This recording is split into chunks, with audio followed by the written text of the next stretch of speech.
Hola, hola, ¿qué tal? ¿Cómo están? Buenas noches a todos los que están encendiendo sus cámaras. Bienvenidos. Esta es la cuarta sesión que vamos a manejar.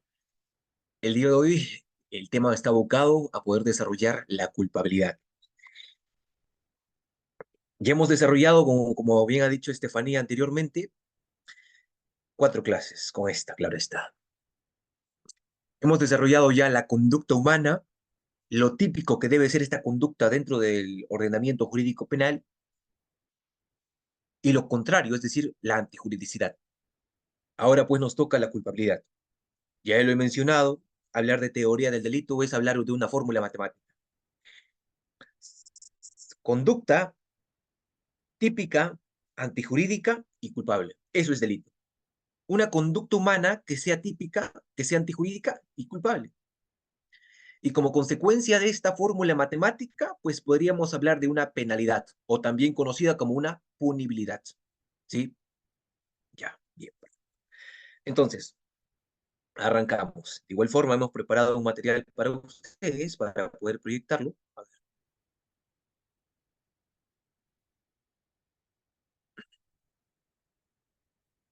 Ahí está.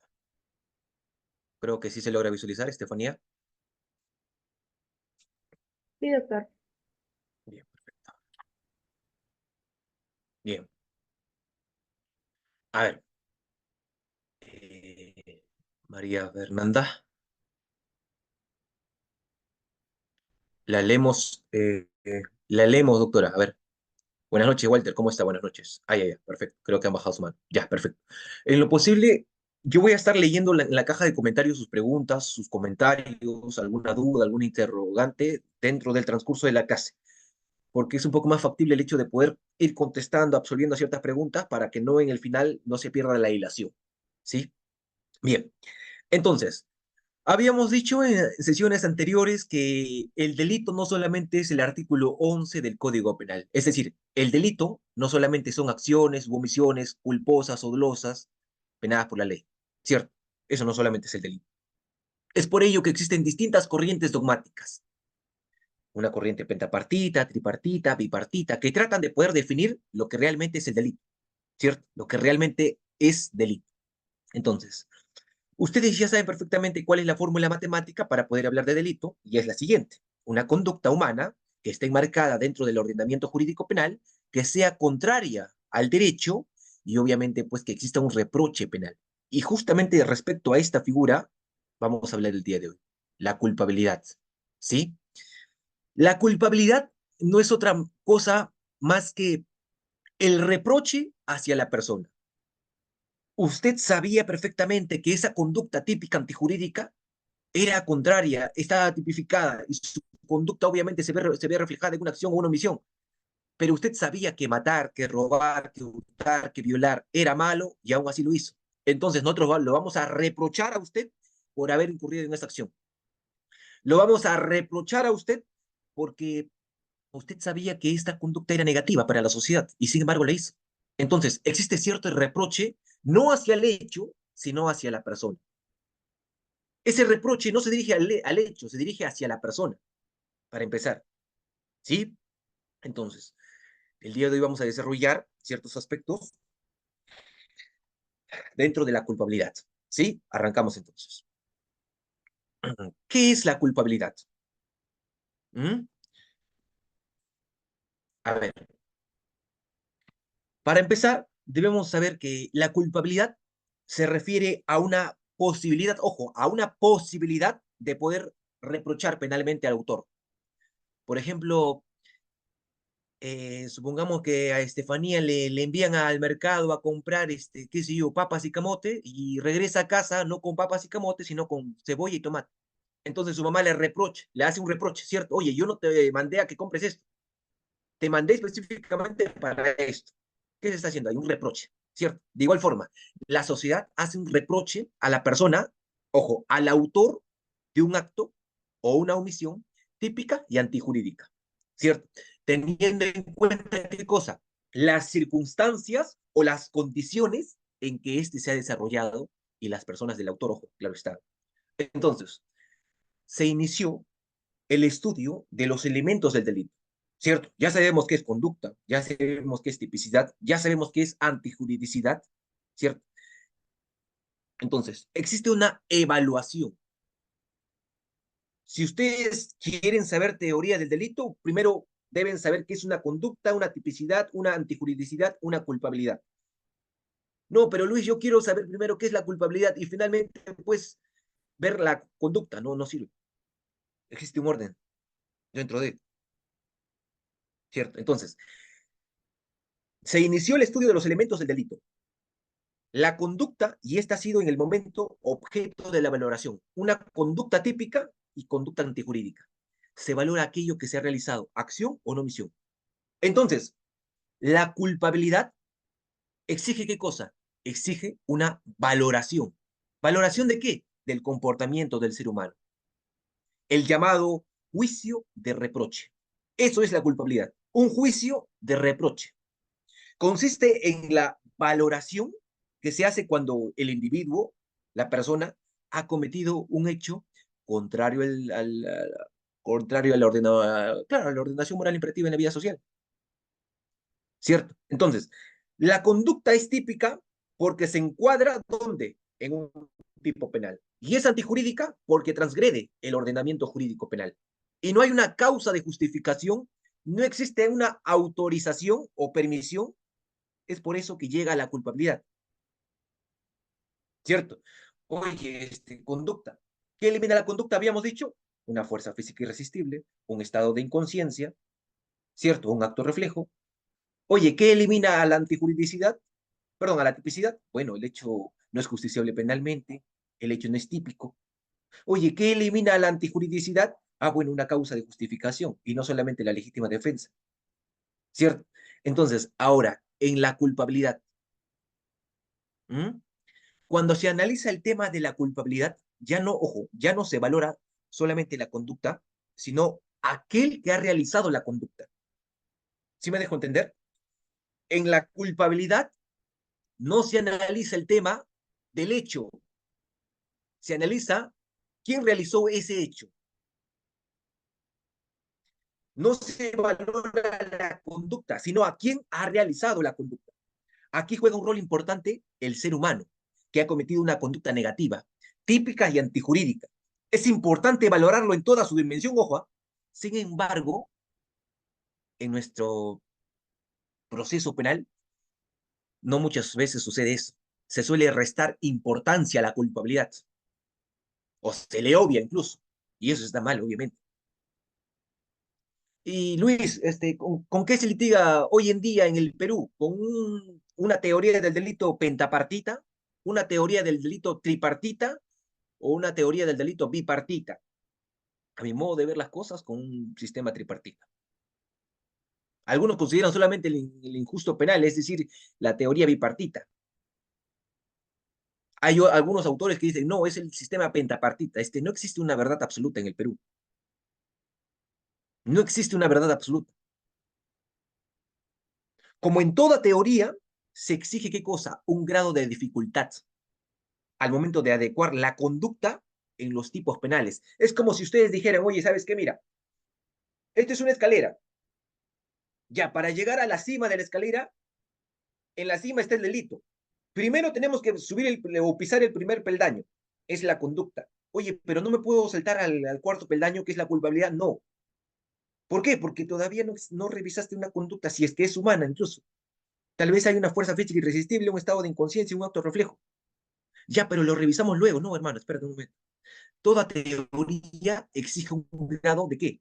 De dificultad al momento de adecuar las conductas en los tipos penales, que son respectivos en atención a la contravención al cuerpo normativo. Entonces, el juicio de reproche en la culpabilidad va a recaer sobre un estudio en particular de quién sería el potencial actor delictivo, de quién podría hacer ese sujeto que ha incurrido en un acto ilícito. ¿Sí? Hasta ahí vamos bien, ¿cierto? Entonces, ¿qué es la culpabilidad? La culpabilidad es el reproche hacia la persona.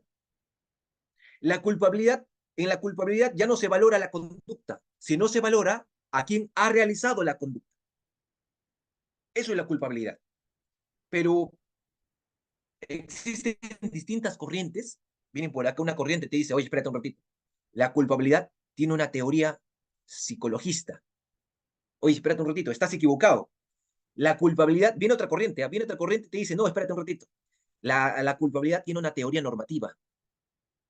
No, estás equivocado. ¿Por qué? Porque viene otra corriente y te dice, no, la culpabilidad tiene una teoría material. Es decir, existen distintas corrientes que buscan definir qué es la culpabilidad y cuál es su contenido de la culpabilidad. Y como yo les dije, no existe una verdad absoluta, porque puede venir otra corriente, otra teoría, teoría normativa material. O sea, se dan cuenta de cuántas teorías tratan de poder definir y ver cuál es el contenido de la culpabilidad. Entonces, primero, la teoría psicologista, ¿sí? Psicologista. El causalismo señalaba que el dolo y la culpa estaban dentro de la culpabilidad. Ojo, bajo el sistema causalismo, ya hemos desarrollado las clases, ¿no? El dolo, la culpa, hemos desarrollado los tipos de dolo, dolo directo, dolo indirecto, dolo eventual, culpa consciente, culpa inconsciente, ¿cierto? Ya. Nos dice, el dolo y la culpa estaban dentro de la culpabilidad. Cuando era examinada, se estudiaba qué cosa? La culpabilidad dolosa y la culpabilidad culposa. Entonces, ahí surge la teoría psicologista. Según esta teoría, existe qué cosa? Un vínculo, existe un nexo causal entre el psique del autor y el resultado. Es decir, hay una relación psicológica entre entre lo que hace la gente, es decir, entre la conducta y el resultado. Ese es el nexo causal, ese es el vínculo. Nexo causal, vínculo causal, eso es. Claro, como toda postura, una de las críticas a esta teoría psicologista es que se relacionaba con sus carencias. Las más resaltantes, se podría decir, es si la psique tenía relación con el resultado, con el hecho o con la conducta. Entonces, todos los resultados deben ser queridos por el sujeto, ya que es consciente de qué? De su acción. De ser así, ¿qué sucede con los delitos culposos?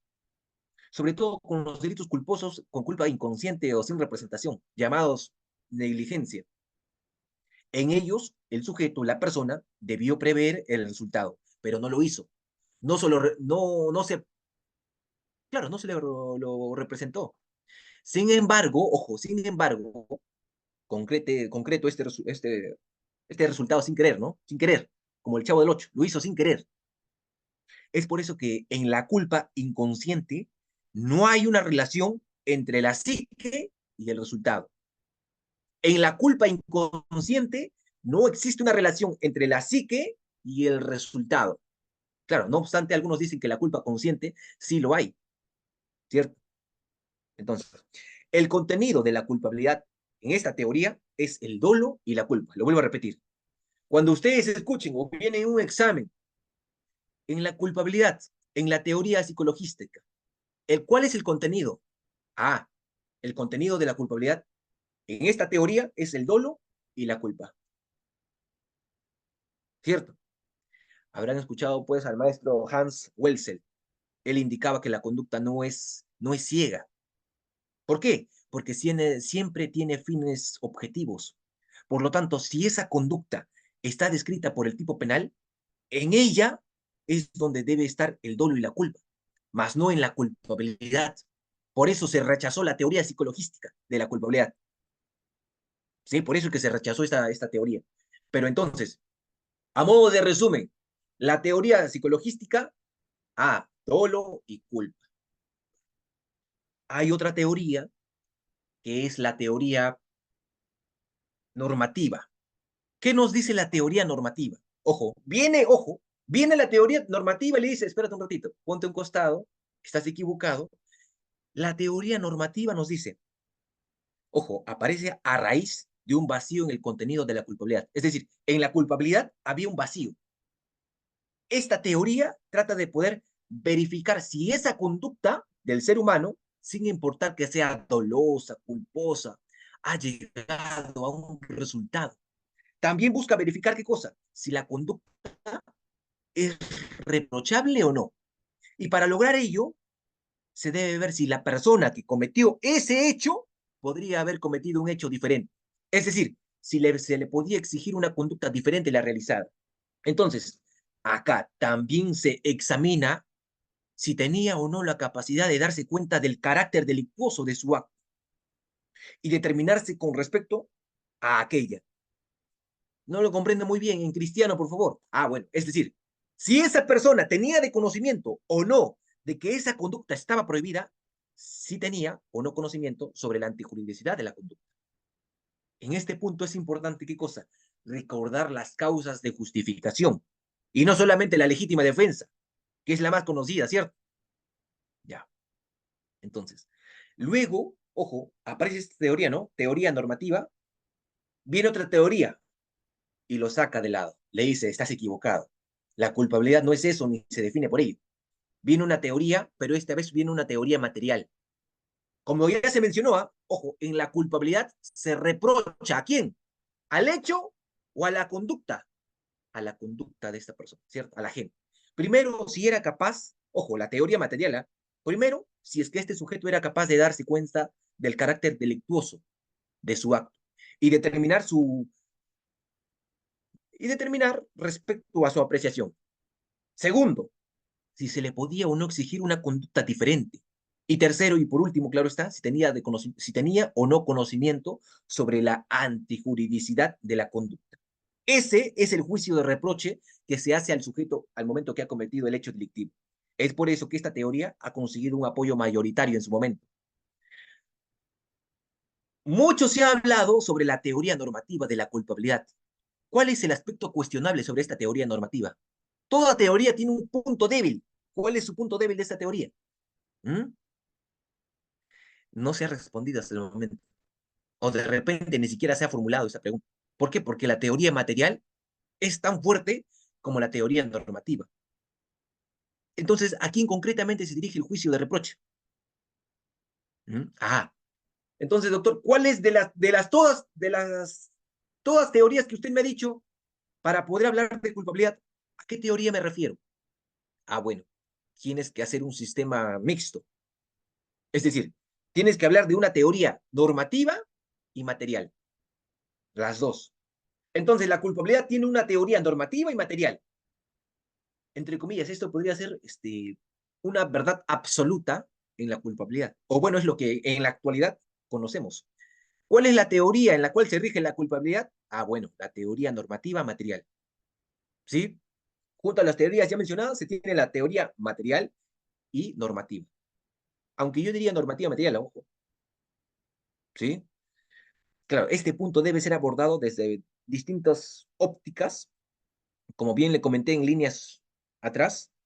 El estudio, ojo, de nuestra credibilidad en el aspecto de la teoría normativa materiales nos indica que la debida diligencia prevista no con relación a las normas, sino dentro de lo que corresponde a la esfera de la libertad del presunto autor, no es más que otra cosa que, ojo, el perfil psicológico y conocer la idiosincrasia de esta persona en el cual incurre en una acción delictiva. ¿Sí? Bien, perfecto. Eso respecto a las teorías. ¿Sí? Bien, a ver, antes de avanzar, miren, entonces, ¿qué es la culpabilidad? ¿Mm? ¿Qué se comprende por la culpabilidad? Para empezar, la culpabilidad entonces es un juicio. Es como si en este momento yo me siento acá, yo soy el juez, al lado izquierdo tengo al fiscal y al lado derecho tengo al abogado. Viene la persona y a la persona que ha cometido esa acción delictiva, no podemos decirlo, ojo, delito, ¿ah? No podemos decir delito porque todavía estamos viendo si es que existe culpabilidad, ¿cierto? Entonces, traemos a la persona al medio y vemos si es que hay un reproche o no. Le vamos a reprochar a esta persona por haber incurrido en una acción negativa.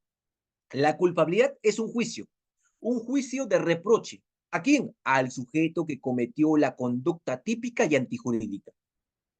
Si se va a reprochar a razón de la exigibilidad de otra conducta, entonces es menester determinar el conocimiento de este sujeto sobre la antijuridicidad de dicha conducta. Entonces, ¿qué cosa se debe hacer? Primero, ojo, primero se debe determinar si la persona es imputable o no es imputable. ¿Quién es imputable y quién no es, quién es inimputable? Ojo, primero, y eso lo vamos a desarrollar dentro de la clase. Asimismo, también se debe determinar si ha actuado bajo error de prohibición vencible o invencible. ¿Cómo así? No lo comprendo muy bien. También lo vamos a desarrollar dentro de la clase. Pierdan cuidado. Entonces, la culpabilidad, ojo, si yo pudiera definir la culpabilidad, ¿qué es la culpabilidad? Es un juicio de reproche que se dirige contra el sujeto activo de un delito. ¿En virtud de qué? De haber ocasionado una lesión o haber puesto en peligro a un bien jurídico. Eso es la culpabilidad. Basigalupo decía que la culpabilidad, ojo, decía que la culpabilidad, ojo, la culpabilidad es el reproche jurídico penal. Ojo, de modo que la culpabilidad resulta ser el reproche jurídico penal de carácter personalísimo, en tanto que el sujeto no puede haberse motivado de acuerdo con el derecho, ¿cierto? Los elementos que integran la capacidad en la que, ojo, en la que se funda la culpabilidad es la posibilidad de conocimiento de la desaprobación jurídica penal y la posibilidad de motivarse de acuerdo con ese conocimiento. Entonces, la culpabilidad es una acción, una omisión antijurídica de ser culpable. El concepto de culpabilidad se identifica con reprochabilidad. Si ustedes en algún momento de su vida, siendo estudiantes de derecho, abogados, procuradores, jueces, fiscales, defensores públicos, letrados, jueces, conciliadores, si es que ustedes escuchan culpabilidad, se les debe venir a la mente la palabra reprochabilidad, porque eso es la culpabilidad. Es la reprochabilidad de la conducta antijurídica. Es la forma más breve de poder resumir la clase. Si quieren que me quede con tres palabras, cuatro, perdón, ¿qué es la culpabilidad? Es la reprochabilidad de la conducta antijurídica.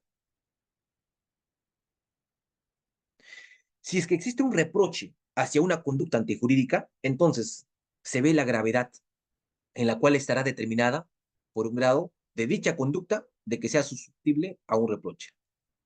Entonces,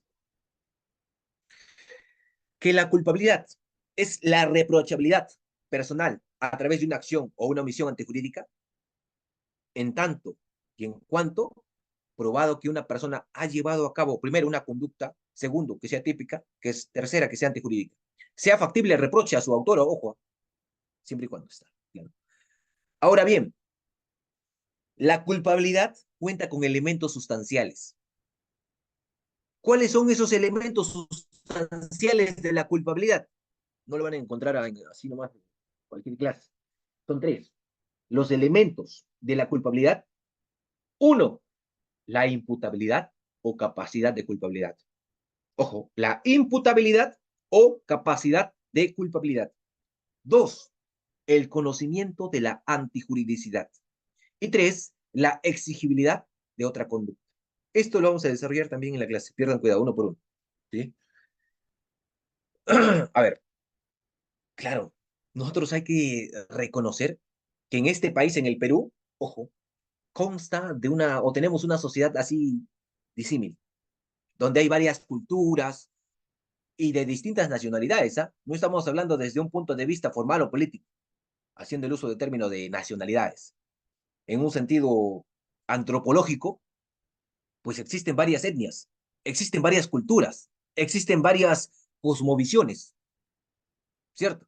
Entonces, desde un punto de vista antropológico, un sujeto que ha vivido y sigue viviendo en un barrio pobre, ojo, si un sujeto vive, ojo, si sigue viviendo en un barrio pobre o en algún otro lugar donde no haya muchos recursos, no tendrá la misma como cosmovisión o la misma cultura que aquel que ha crecido pues en una zona privilegiada.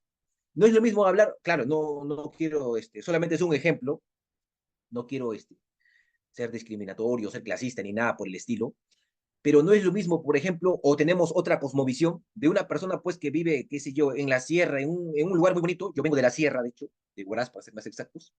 No es lo mismo que, por ejemplo, Estefanía viva en Unchus, en una ciudad de Huaraz, a que una persona, pues, el abogado Moreto, viva en San Isidro, en Lima. ¿Cierto? Tienen otra cultura, tiene otra etnia, tiene otra cosmovisión. Un sujeto que ha vivido y sigue viviendo en un barrio pobre o en algún otro lugar donde no haya muchos recursos económicos, no tendrá la misma cosmovisión o la misma cultura que aquel que ha crecido en una zona privilegiada toda su vida. Entonces, ténganse en cuenta que, ¿qué cosa? Que con ello hago referencia solo a la cultura, no a la educación ni a otras formalidades en el Perú. Entonces, en el Perú es muy difícil hablar de un hombre o una mujer promedio. ¿Saben por qué? Porque es un concepto desarrollado por la doctrina al referirse a la culpabilidad. Particularmente yo considero que no tiene que reprochar a quien cometió con una conducta típica y antijurídica, considerándolo como respecto a la figura de un hombre o una mujer. Ojo, considerando a de un hombre o una mujer promedio. Ello sería absolutamente abstracto. ¿Por qué? Porque cada uno tiene distintas culturas. No lo comprendo muy bien. Un ejemplo, miren, un ejemplo. Este, hay un, hay una tribu, ¿ya? Son una serie de nativos en el interior de la selva.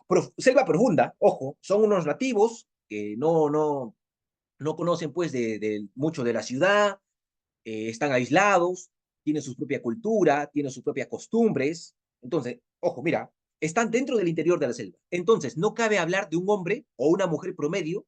Por eso hemos sugerido que cuando se juzgue a una persona y ésta es sometida a un proceso, es necesario elaborar, ¿qué cosa? Un perfil antropológico. Cuando se juzga a un menor infractor de modo rutinario, se da la participación de un asistente social. ¿A fin de qué? De poder elaborar, agarrar una hojita, un informe social sobre este. Entonces, lo anterior sucede que en todas las diligencias del fiscal y el juez, este informe social, se elabora porque se busca, ¿qué cosa? Conocer de manera específica, de manera detallada, cómo, cuándo, con quién y dónde vive, si está llevando un grado de educación, está en primaria, está en secundaria, es letrada esta persona o no. Todas esas preguntas se colocan en un informe y ese informe es un informe social. ¿Quién lo realiza? Yo me recuerdo que este, hace tiempo nosotros estábamos con Estefanía no me va a dejar mentir. Estefanía es mi mano derecha, es mi asistente. Estábamos nosotros buscando a una persona que emitía informes sociales y era una licenciada. ¿Se estudia para poder emitir informes sociales? Sí, se estudia. Yo coloqué en mi estado de WhatsApp o en mi estado de Facebook, no recuerdo muy bien, se necesita asistente social, creo que coloqué, ¿no, Estefanía? Algo así, para que emita un informe, tal, tal, tal. Y varios estudiantes de derecho, incluso abogados, se comunicaron conmigo, doctor, yo puedo apoyarlo, ¿dónde es su estudio?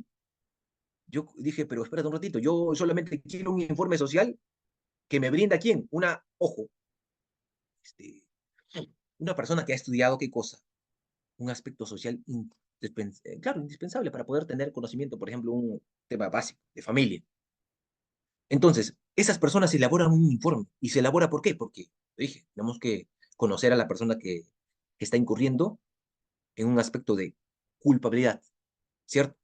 Pero en el caso de los adultos procesados, no existe ya un informe social. ¿Por qué no existe un informe social para los adultos? Ojo, ¿eh? ¿Y por qué para los menores sí?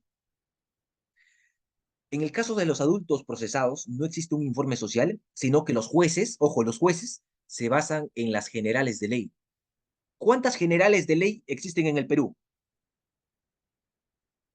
14 generales de ley, ¿cierto? Nombre, apellido, grado, instrucción, su soltero, casado, viudo, divorciado, ¿cierto? Ya, perfecto.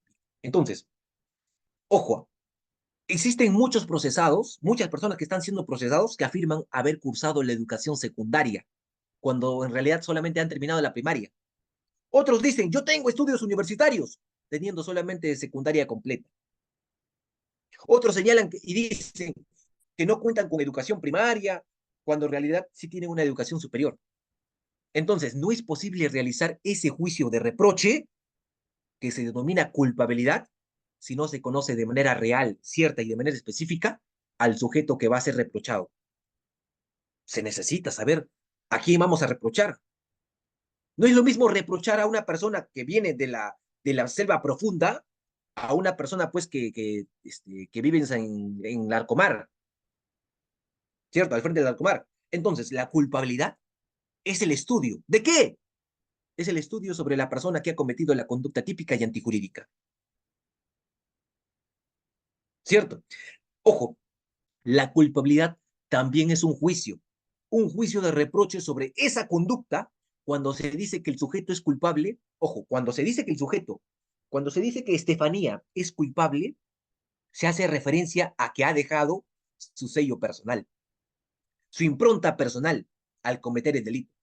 Pero para hacer ese juicio de reproche, debe exigirse qué cosa? Que no se establezca la figura de un hombre o una mujer promedio, sino un estudio social y antropológico del uno del otro. Doctor, no lo comprendo muy bien. En otras palabras, bueno, que en todos los procesos penales se exija la participación de un antropólogo para así determinar la cultura, la cosmovisión, la indisocracia, los valores del procesado. Si no se conoce su cultura, sus valores o sus deficiencias educativas, etcétera, entonces será difícil, por no decir imposible, hacer el juicio del reproche justo. ¿Sí? Para la culpabilidad, también es necesario tomar en cuenta el carácter de la persona. No, doctor, yo he visto esa película de Los Intensos, no sé cómo se llama, Estefanía, esta película que está de moda, creo, de los dibujitos de que fuiste, pues, ahí estaba viendo en tu estado, de Los Intensos, creo, Intensamente. ahí, intensamente. Doctor, entonces, ¿también se ve el carácter de la persona? Miren, he sabido que existen diversas personalidades. Una persona puede ser flemática, tranquila, puede ser una persona serena, mientras que otra puede ser vehemente, puede ser nerviosa, puede ser impulsiva. Entonces, nótese que hay personas distintas, diferentes. Una de ellas, ante un estímulo, no llega al extremo de alterar su conciencia a tal grado de perder la capacidad volitiva e incluso cognoscitiva. En cambio, en ese mismo estímulo puede alterar gravemente la conciencia a otra persona si es un sujeto nervioso, un sujeto impulsivo, haciéndole perder qué cosa, su capacidad cognoscitiva o volitiva a razón de la cólera o la ira. Sí, lo maté, pero fue por la cólera, por la ira, porque yo era quién, yo era un sujeto impulsivo. Ah, bueno, tienes razón. Entonces, existe un reproche penal para cada persona de manera distinta, ¿cierto? Entonces, es por eso que, por estas consideraciones, es necesario, ¿qué cosa? Estudiar la personalidad del sujeto antes de poder determinar, ¿qué cosa? La imputabilidad. Ustedes no pueden hablar de imputabilidad si es que antes no han estudiado al sujeto al cual van a reprochar. Doctor, no lo comprendo muy bien. Mandamos a Estefanía al mercado, yo soy su padre. Estefanía, yo le digo, Estefanía, el día de hoy vamos a comer lomo saltado. Vete a comprar arroz, papa, tomate, cebolla y carne. Estefanía viene con otros ingredientes para preparar picante de cuy. Incluso me trae un cuy vivo. Oye, ¿vamos a hacerle un juicio? ¿Vamos a hacerle un reproche a Estefanía? Sí. ¿Por qué? Porque ha incurrido en una acción que ni siquiera yo le he dicho. ¿Cierto? Entonces, obviamente, yo tengo que estudiarla. Es mi hija, sí, pero ella es un poco nerviosa, es un poco distraída. Entonces, ¿qué estoy haciendo? Estoy evaluando, ¿cierto? Entonces, lo mismo sucede en la culpabilidad. Se estudia, es necesario estudiar la personalidad del sujeto antes de poder determinar la imputabilidad. Doctor, entonces los jueces tendrán que preguntar a los peritos si al acusado, ante un estímulo, se le ha alterado su conciencia. Sí, claro, obviamente. Claro, obviamente. Drep, así es, se utiliza la psicología, exacto. Hay peritos, ¿cierto? Creo que vamos bien hasta el momento, ¿no? ¿Vamos bien hasta el momento? Sí. Creo que se comprende la figura, ¿no? ¿Vamos bien?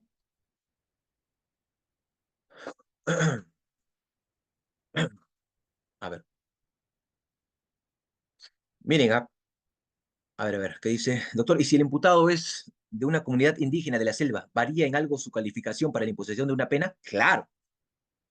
¿Por qué? Porque ojo, depende, claro está, si es un menor de edad o si es una persona ya que es mayor de edad, y obviamente, pues, ¿no? El hecho de poder estudiar la personalidad del sujeto implica qué cosa?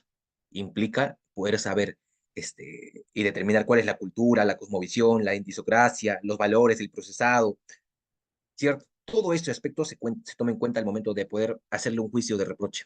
Ojo, con esto no se hace referencia a la emoción violenta, ojo, ¿ah? ¿Por qué? Pues, ¿por qué no a la emoción violenta, doctor? ¿Por qué?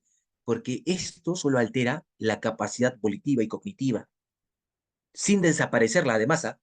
Si fuera el caso, se tendría que aplicar el artículo 109 del Código Penal, por ejemplo, que conlleva ¿qué cosa? A la atenuación de la pena. Si no, ¿qué cosa? Al trastorno mental transitorio. ¿Que se da cuando? A ver, por ejemplo, se da cuando una persona ha perdido la capacidad, ojo, se da cuando una persona ha perdido la capacidad volitiva y cognoscitiva en el momento de haber cometido el hecho. Claro, ojo, esto no va a estar supeditado a lo que diga el acusado o lo que piense el magistrado, claro está, sino que tiene que estar fundamentado, ¿dónde? En una pericia. Una pericia psiquiátrica, una pericia psicológica, y se podrá preguntar el especialista, ojo, en la rectificación de la pericia. Entonces, el juez podría preguntar, por ejemplo, puede preguntar el juez, ¿cuál fue la reacción del sujeto ante determinado estímulo? Una vez visto esto, ¿puede pasarse a analizar la imputabilidad? Sí. Y hablando de imputabilidad, ¿qué es la imputabilidad?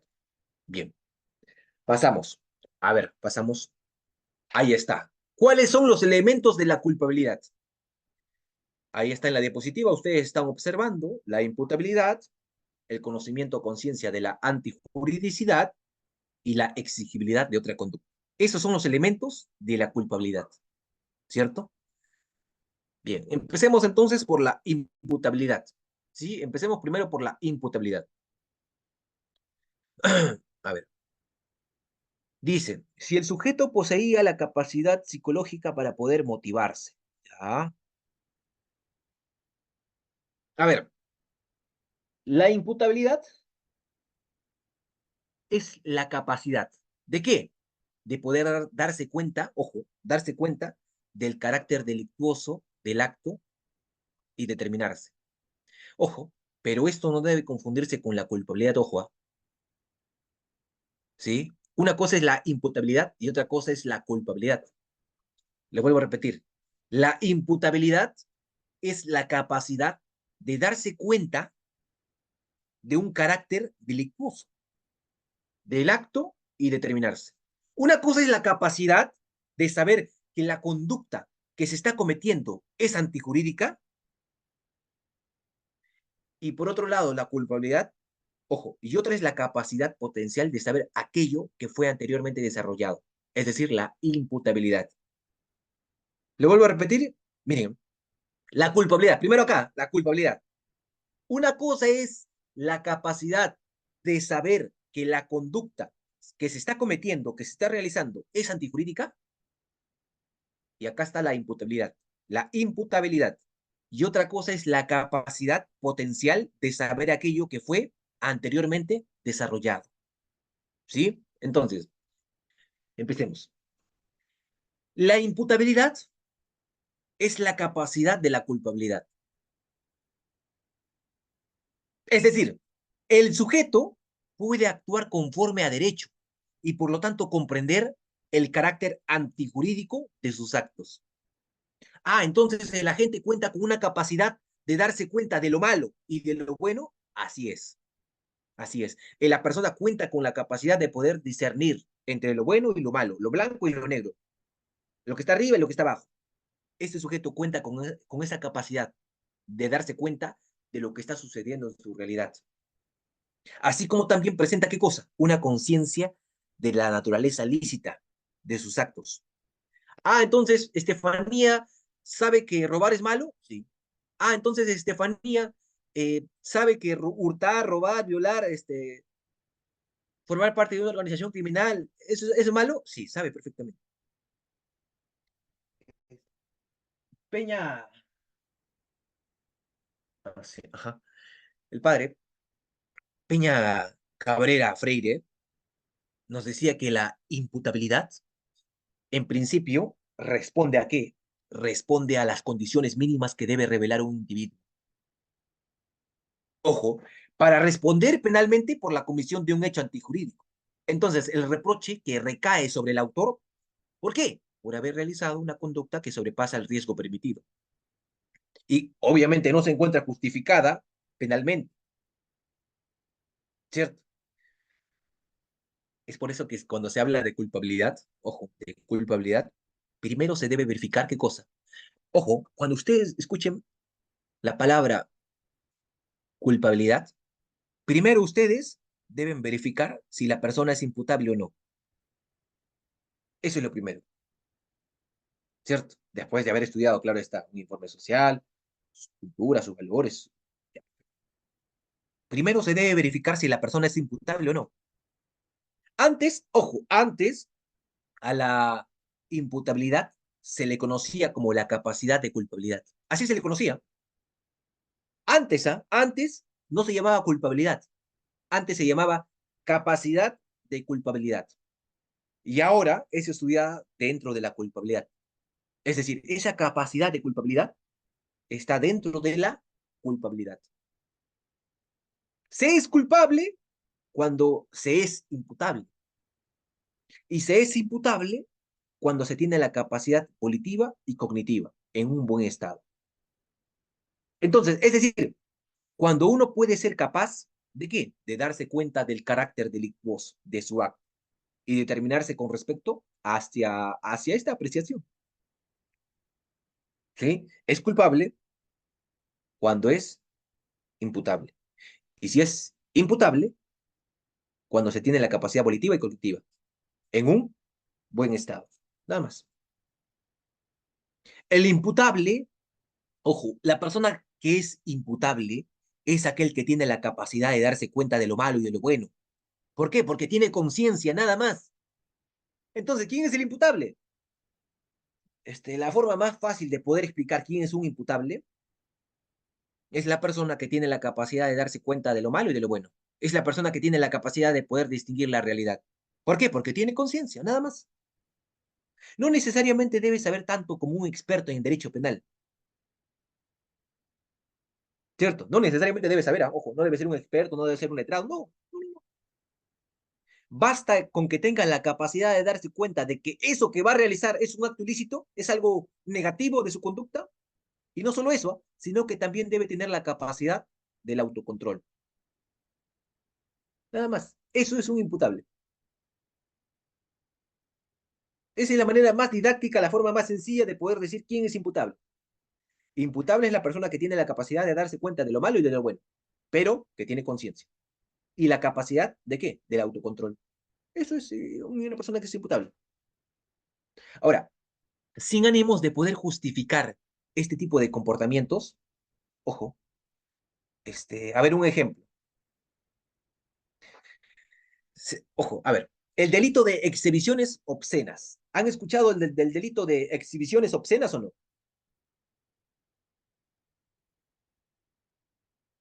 No voy a utilizar este ejemplo a mujeres ni sobre todo a Estefanía ni nada por el estilo. ¿Saben, tienen de conocimiento cuáles son exhibiciones obscenas o no? Creo que sí, ¿no? Miren, se da cuando una persona públicamente muestra actitudes execrables. ¿Cómo así, doctor? No lo comprendo muy bien. Una mujer exhibiendo su cuerpo desnudo en un lugar público. Una mujer exhibiendo su cuerpo al desnudo. Por ejemplo, hay personas, ¿no? En marcha, por ejemplo, y levantan su polo, están sin brasier. O puede suceder a varones exponiendo su miembro viril. Entonces, estas personas sufren de una, ¿qué cosa? De una aberración sexual que se denomina exhibicionismo. Están exhibiendo, ¿cierto?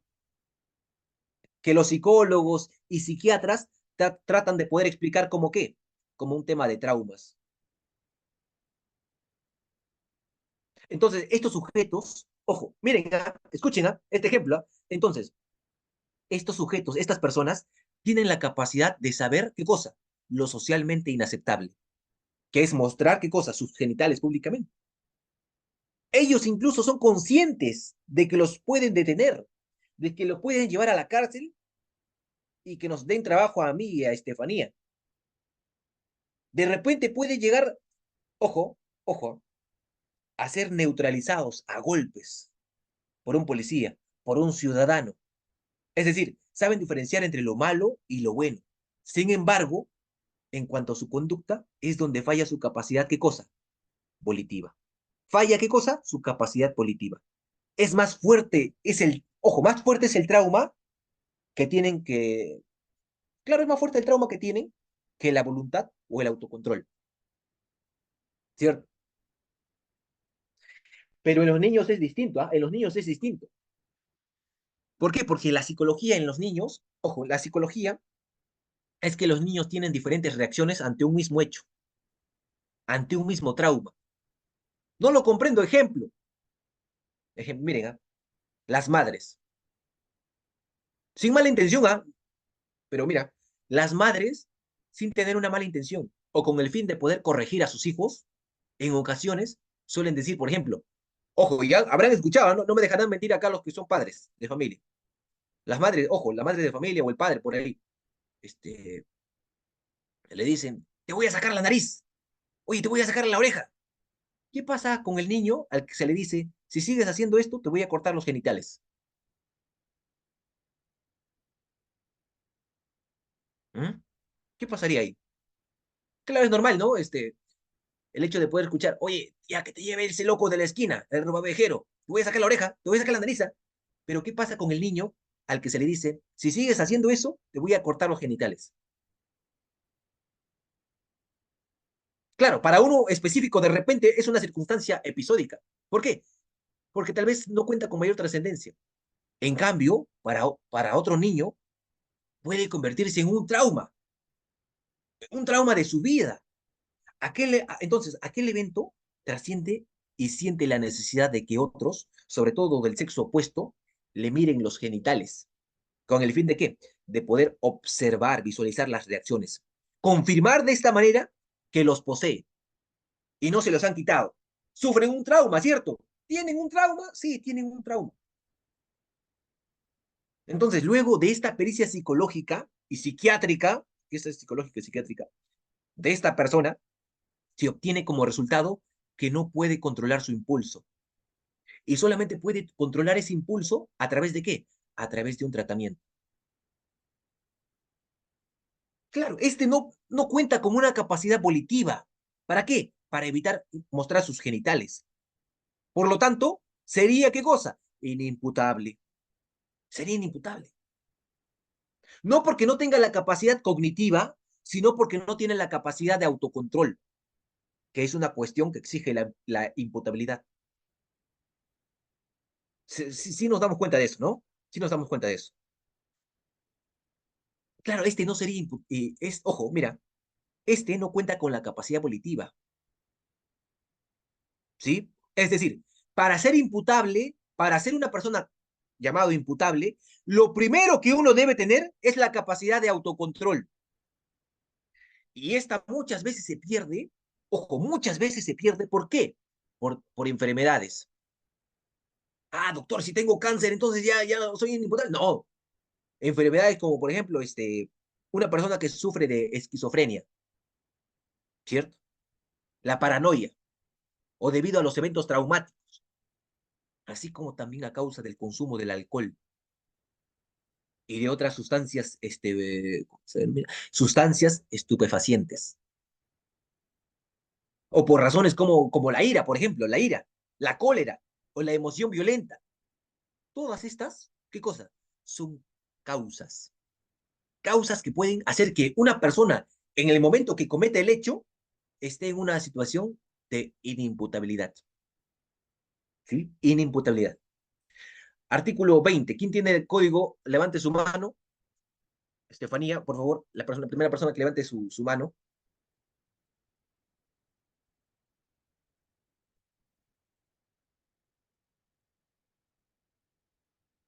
Artículo 20, inimputabilidad.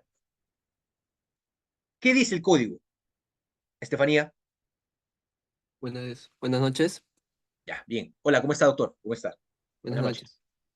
El artículo 20, del Ujú. capítulo 3 de las causas que eximen o atenúan la responsabilidad penal, el artículo 20 menciona la inimputabilidad. Está exento de responsabilidad penal, mm, numeral 1, el que por anomalía psíquica, grave alteración de la conciencia o por sufrir alteraciones en la percepción que afectan gravemente su concepto de la realidad, no posea la facultad de comprender el carácter delictuoso de su acto o para determinarse según esta comprensión. Exacto. Bien. Gracias, gracias. Doctor, no, no tiene su nombre, no lo veo por ahí digo el nombre. Gracias por participar.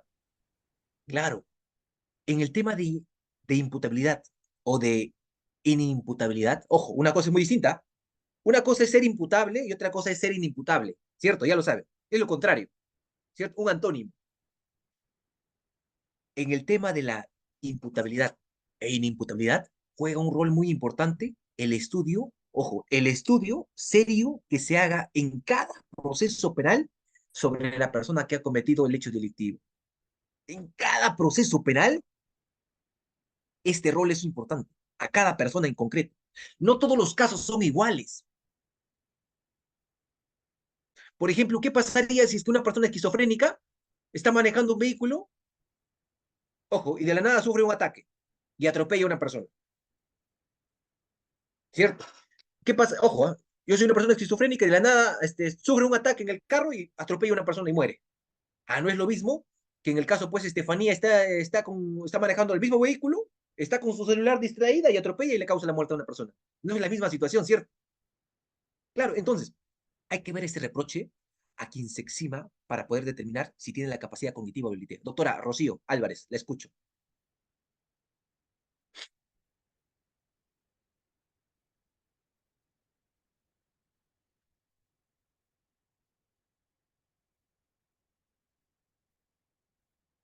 Doctora, Buenas noches con todos los presentes.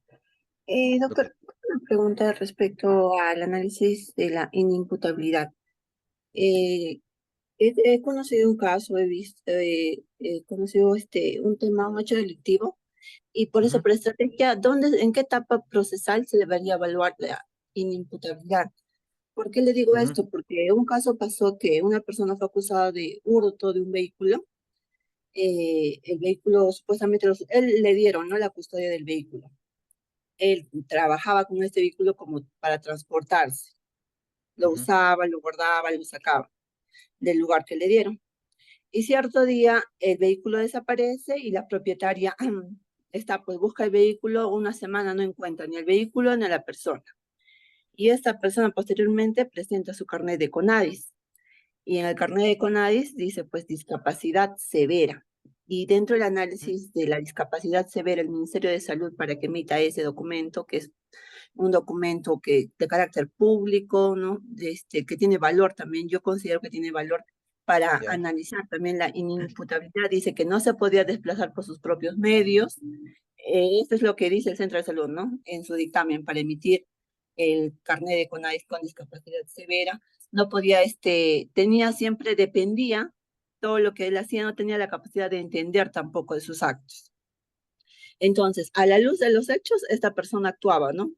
Podía Sí. trasladarse, podía movilizarse, pero a los documentos, a este documento público que le digo, el carnet de CONADIS, y que fue refrendado, pues no, con un informe médico del Ministerio de Salud, decía que esa persona no podía ser, era dependiente de un tercero. Más o menos por ahí nos podría dar un poco de análisis o qué estrategia de investigación se podría usar para el tema, ¿no? Contrarrestar ese documento público. Imagino que también, o sea, pero bonito sería que el Ministerio Público pudiese contar con una pericia, un especialista que, no sé, de nuevo lo remita, le pase pues un examen médico. Sería bonito. A la luz decimos, no, sí, pues para darle una pericia y que le evalúen y sacaríamos el dictamen y rebatimos lo que dice el CONADIS. Pero a los hechos, a la realidad del Ujú. Ministerio Público es bastante complejo. Y más si se trata de un delito bastante recurrente que es el hurto, el robo, esos son delitos recurrentes que en carga procesal pues es cuantiosa. Eso sería, doctor. Gracias. Bien. Doctora Anita, ¿desea contribuir? ¿Una pregunta más quizá? Si es que es una pregunta, esperamos, ¿sí? O contribuir, doctora Anita. Bien, la escuchamos. A ver, Harold, por favor.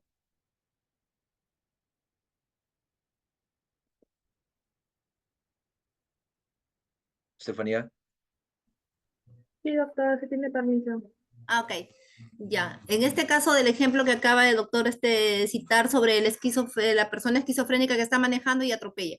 Pero en este caso, si una esquizofrénica, si está aprobado, si está en tratamiento, pero ¿qué pasa si esos esquizofrénicos no han tomado su medicación y cometen ese delito? ¿Cómo sería el caso? ¿Cómo, perdón, doctora?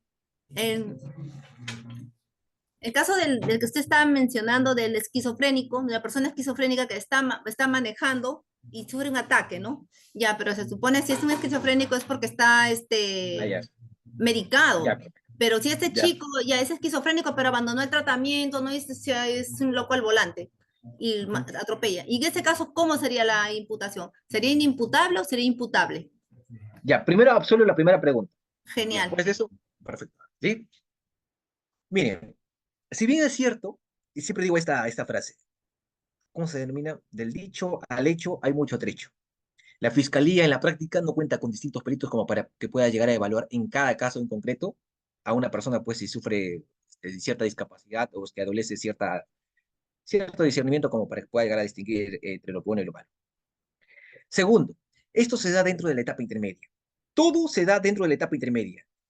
El material investigativo de cargo de descargo, tanto del fiscal como la defensa técnica, se da dentro de la investigación preparatoria. En la etapa intermedia ya no, bajo excepción o regla general, claro está. Ahora, el hecho de poder tener a una persona con una discapacidad pueda llegar a ser acreditada por CONADIS, este documento que emite el Estado. ¿Por qué? Porque es a este documento quien va a hacer, ojo, el reproche a quien se pueda llegar a examinar para determinar si tiene la capacidad cognitiva o volitiva. Y si es susceptible o no, para poder determinar si es que tiene la capacidad o no. Pero, claro, muy por debajo de esta línea se encuentran los llamados, ¿cómo se denomina?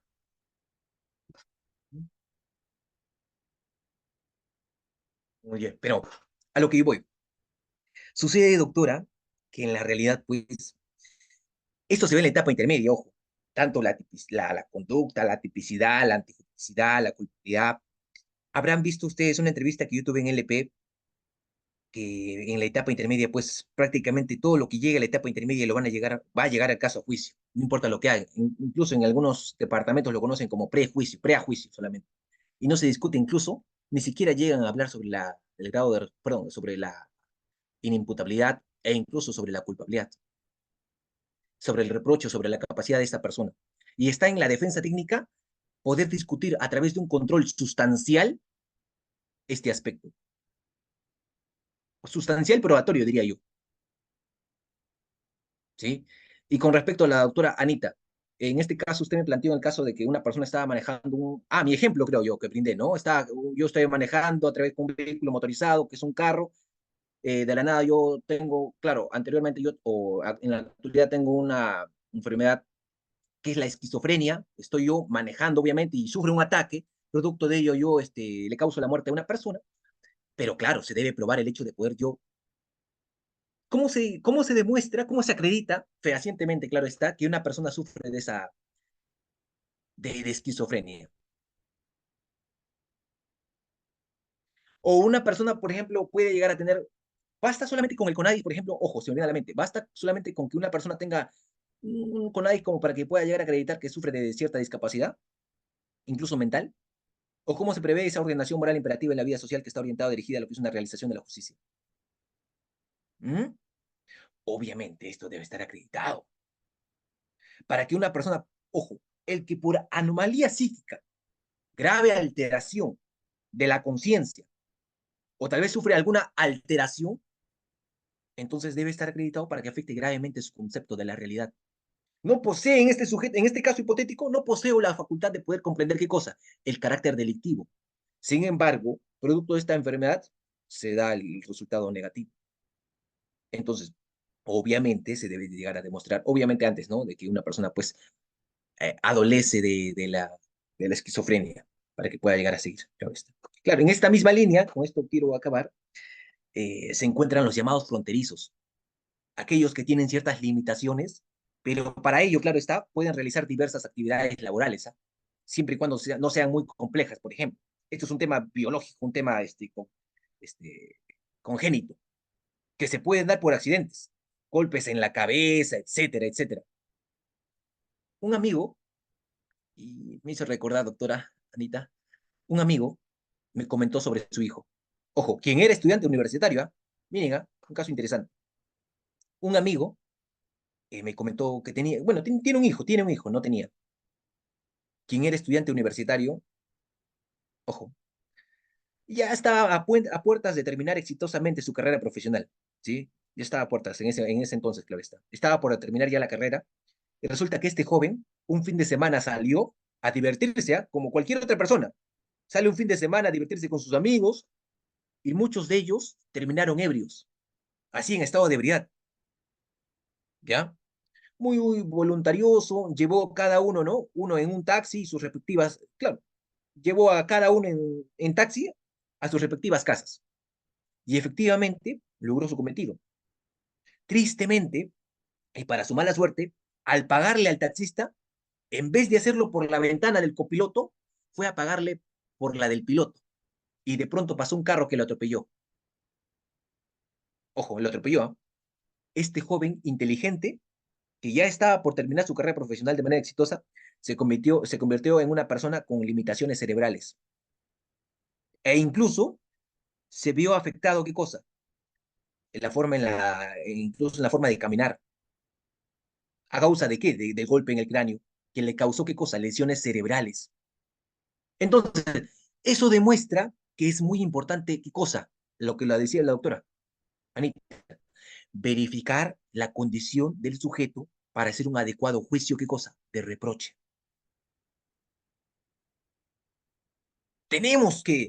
Es muy importante el verificar si la condición de este sujeto para poder hacer un adecuado juicio de reproche. ¿Sí? Bien, continuamos entonces porque la clase nos va a ganar. ¿Sí? Miren, segundo, conocimiento de la antijuridicidad. Permítanme un minuto y medio. ¿Sí? Voy a tomar un sorbo de agua y regreso. ¿Sí? Permítanme un momento, un minuto y medio aproximadamente, Estefanía. Y regresamos para continuar. ¿Sí? Mientras tanto, ustedes prepárense un cafecito, vayan a los servicios un momento, ¿sí? Había una pregunta de uno de los participantes respecto Ya. a la veracidad del certificado que emite Conadis. Porque, bueno, en el ejemplo que usted había dado, Ujú. puede que a algunos pacientes que sí estén en total cabalidad se le dé un certificado falso. Entonces, ¿qué otra institución podría emitir eso? O sea, un Ah, no, certificado que pueda es que, tomarse como medio probatorio verídico. es que ¿cómo les digo? El CONADIS es uno de los tantos ejemplos como para poder acreditar la incapacidad de una persona. Puede ser, por ejemplo, un dictamen psiquiátrico, y eso puede ser debatible incluso dentro del juicio oral.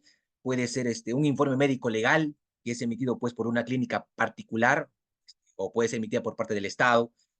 Puede ser del CONADIS también, pero, o sea, para poder demostrar que un documento es emitido por parte del CONADIS, obviamente el juez de oficio o el fiscal puede solicitar también eh, a la entidad pública para que pueda llegar a emitir este documento y no pueda ser adulterado o falsificado fehacientemente para poder obtener de conocimiento de que esta persona pues sufre de cierta discapacidad y que pues por ahí no está fingiendo. Sucede en la realidad, sucede, porque hay varias personas que pues por ahí ofrecen cierta documentación y hay fiscales y fiscales que pues por ahí no se toman la tarea o no se toman la labor de poder investigar adecuadamente y pues por ahí incluso toman de conocimiento de que la persona finalmente en juicio de que no tiene cierta incapacidad, pero existen ciertos documentos y es uno de los tantos que existen, claro está.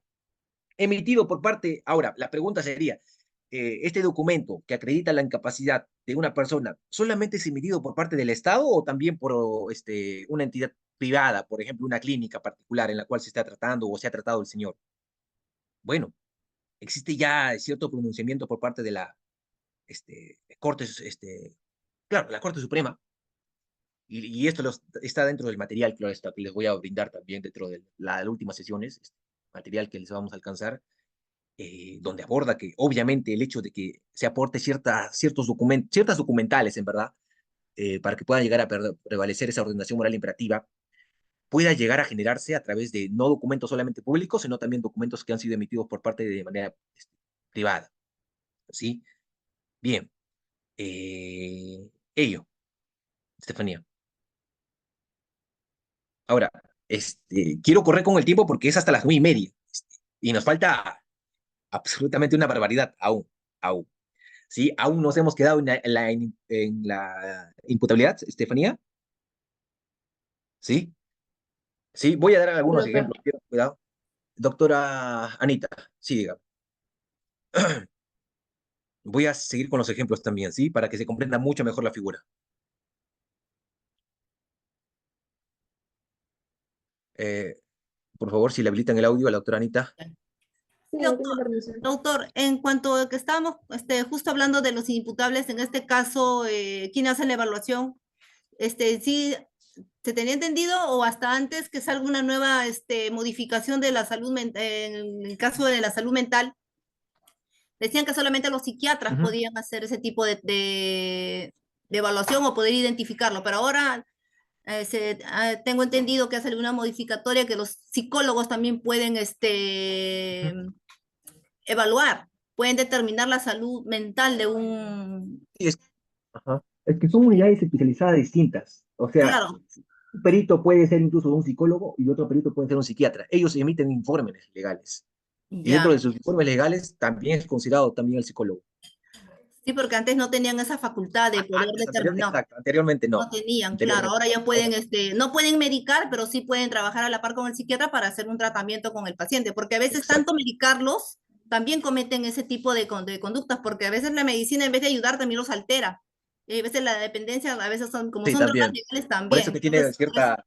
sí, es muy importante, como usted dice, que se trate pues por un antropólogo y que saque un buen informe, ¿no? Pero bien estudiado, pues para no cometer Y un eso se ve en juicio, pues. Eso se ve en juicio. claro. Realmente la experiencia de quién es la persona a la cual va a estar tratando, cómo está tratando, cuándo y dónde está tratando. Pero hay que ver ciertos aspectos subjetivos dentro de un informe pericial que ha sido emitido tanto por un psiquiatra o por un psicólogo. Claro, eso sí. Bien. Gracias, doctora Anita, gracias, en verdad. La veo muy activa. Gracias. Eso es bueno, el hecho de poder pues, estar atentos ahí en la clase. Me gusta, me gusta, me gusta. Bien, continuamos entonces. ¿Sí? Ahora, vamos a desarrollar el segundo punto, que es el conocimiento o conciencia de la antijuridicidad. ¿Sí? Si el sujeto tenía conocimiento de que el acto es antijurídico, básico, creo yo, ¿no? Básico. Si es que Estefanía, al momento de poder robar, tenía conocimiento que robar era malo, ¿m? Miren, en relación con este principio, se dice ignorancia, ojo, ignorancia. Ignorantia juris non excusate o ignorantia legis neminem accusatet. Conocido también como el conocimiento de la ley no exime la pena. Es decir, el hecho de que tú no puedas llegar a tener de conocimiento cuál es la ley no te exime de un grado de responsabilidad penal. Estoy totalmente de acuerdo, claro. Sin embargo, una cosa es la ley y otra cosa es el derecho y otra cosa muy distinta es la norma, ¿cierto? Claro, todo el mundo sabe, ¿no? O sea, una cosa es la ley, otra cosa es el derecho y otra muy distinta es saber la norma. Y para eso se necesita saber que existe el artículo 173 del Código Penal. 173 del Código Penal. ¿Qué tipifica? ¿Qué delito? Violación. Tipifica el delito de violación a una persona mayor de 14 años, el cual consiste en que usando violencia física o vis absoluta o la grave amenaza, es compulsivo el sujeto, mantiene relaciones sexuales o análogas con la víctima.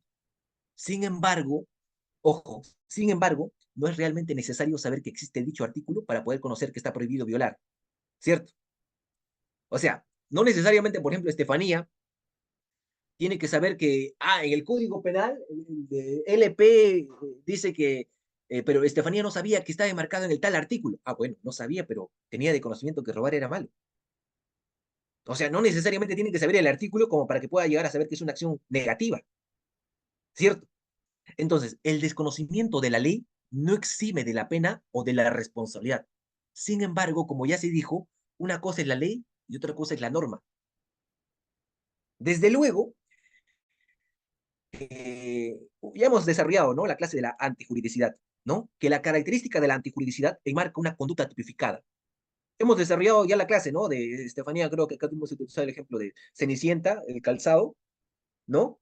El calzado de Cenicienta tiene que entrar en el zapato, ¿cierto? Perfecto. Entonces, enmarca una conducta dentro del tipo penal. Naturalmente, el conocimiento de la población en las leyes no recaen en un juicio de exigencia por parte del legislador. En realidad, toda atención al conocimiento del bien con relación a la convivencia en la sociedad permite a la población tener un conocimiento general, el cual no se puede llegar a evidenciar, pero sí se puede llegar a presumir, dado que en todo grupo social priman normas acordes a una finalidad en específico. Por ejemplo, por ejemplo, eh, ojo, Estefanía, mmm, ya, miren, ustedes la ven así, Estefanía tranquila, ella es estudiante de Derecho. Ella es estudiante de Derecho. Miren, en clases de su universidad, ella sabe perfectamente que no se puede conversar con los compañeros. Ojo, Estefanía está en un examen parcial. Entonces, no se puede llegar a conversar con los compañeros en un examen parcial. No se necesita ir muy lejos para poder comprender las finalidades de que tal medida, la idea de optar por una evaluación justa y transparente, acorde a cada estudiante, ¿qué pasaría si es que Estefanía pues plagia o hace, no, no es copia, es plagio, o no es, como ustedes quieren llamarlo? Entonces, todo esto se desprende de la idea general de que el conocimiento de las normas, en cuanto cumpla con su cometido, sea del alcance de todos, sin atención a un conocimiento tan específico como el que proveen las leyes. Entonces, para, para, que, para poder conocer nosotros que hay conductas prohibidas, no es necesario saber que un artículo está tipificado, ojo, dentro del tal artículo. No, entonces, si es que tú no sabes dónde está el delito de robo, ¿no? No, ¿qué artículo estará? Bueno, entonces, comételo pues. Tú eres un ignorante más. No, no, no, no se trata de eso. Para conocer que hay conductas prohibidas, no es necesario saber que en qué artículo está tipificado determinada conducta. El ciudadano común sabe, sin necesidad de estudiar leyes, sin necesidad de ser abogado, sin necesidad de ser estudiante de derecho, una persona común y corriente, ojo, tiene de conocimiento ello, que está prohibido fabricar drogas, está prohibido venderlas sin autorización, está prohibido, ¿qué cosa? Ciertas actividades como el robo, el hurto. Sabe perfectamente. Entonces, cuando se habla del conocimiento de la antijuridicidad, se habla de si esta conducta está prohibida o no está prohibida. Por ejemplo, en el caso de que un sujeto no sepa si es que esa conducta está prohibida, ojo, para que esto sea creíble, para que esa conducta, perdón, para que esa afirmación sea creíble, debe estar fundamentada, sí. Varias personas me dirán, doctor, ahí entra a calar el error de prohibición invencible y vencible, ¿no? Sí, también. Ya hemos desarrollado, ¿no? En la clase de la tipicidad, ¿cierto? Claro, obviamente. Por ejemplo, un caso ilustrativo es el siguiente. Tiempo atrás existía una ley que señalaba que un mayor de edad, ojo, escuchen bien, anteriormente, años atrás, había una ley que señalaba, que decía que una persona mayor de edad podía cometer violación contra una mujer mayor de 14, pero no mayor de 18. Aún así, la víctima prestaba su consentimiento. Ojo, aún si la víctima prestaba su consentimiento. Durante la vigencia de dicha ley, una pareja de enamorados, ojo, una pareja de enamorados en la cual la fémina, la mujer, era menor de 18 años y el joven era mayor de edad. Entonces, ellos mantuvieron relaciones sexuales con consentimiento, ¿cierto? Con consentimiento. Desde el punto de vista de la ley, él estaba cometiendo un delito, el enamorado se enteró de que ella no era virgen, que ya había tenido relaciones sexuales, cosa que manifiesta que la madre de la chica, y ojo, ojo, la madre de la chica, y señalaba como autores de violación a dos tíos del adolescente. Entonces, producto de esto, en consecuencia, la madre va a denunciarlos, nos va a denunciar. Y el policía pregunta de quién había obtenido la información. Y al conocer de que se trataba del novio, con quien la adolescente ya había mantenido relaciones sexuales, se inició un proceso en su contra y terminó siendo condenado a 15 años de pena privativa de libertad. En cuanto a los tíos, nunca se les encontró. ¿Por qué? Porque se habían fugado. Pero se dan cuenta de esto. O sea, dicho caso incluso llegó a la Corte Suprema. Este es un caso real. No, por ahí no estamos inventando. Y incluso los jueces, en aquel entonces, ojo, no estábamos de acuerdo con aquel, claro, con aquel artículo. ¿Por qué? Porque con ese criterio, casi todos los enamorados del Perú estarían en las cárceles. Todos los enamorados del Perú estarían en las cárceles. Estefanía ya estaría triste en este momento. Ni siquiera estaría en clase. Mis colegas, entonces, claro, todos advirtieron que esta ley estaba vigente. Pero el derecho penal da a los jueces la facultad de hacer un juicio de reproche. Da la facultad de poder hacer un juicio de reproche. En primer lugar, dicho artículo había sido modificado recientemente, pues desde los anteriores códigos se sabía que el acceso sexual voluntario con personas mayores de 14 años no es delito. Lo que sí era delito era realizarlo con personas menores de edad. Y segundo, si el joven hubiese tenido de conocimiento que tener relaciones sexuales con la enamorada menor de 18, pero mayor de 14, era delito. Evidentemente no hubiera denunciado el hecho ni se hubiera presentado en la comisaría, ¿cierto? Obviamente. Aquí es donde se presenta, pues, el caso de error de prohibición invisible. A ver, ustedes me dicen, voy a dar un ejemplo y ustedes me dicen, doctor, eso lo hemos desarrollado ya. Miren, ¿qué pasaría? No es cierto, no es cierto. Yo solamente estoy dando un ejemplo con mi persona. ¿Qué pasaría si es que yo voy a una discoteca? Saliendo de esta clase, termina esta clase, me despido de Estefanía, de Harold, todos.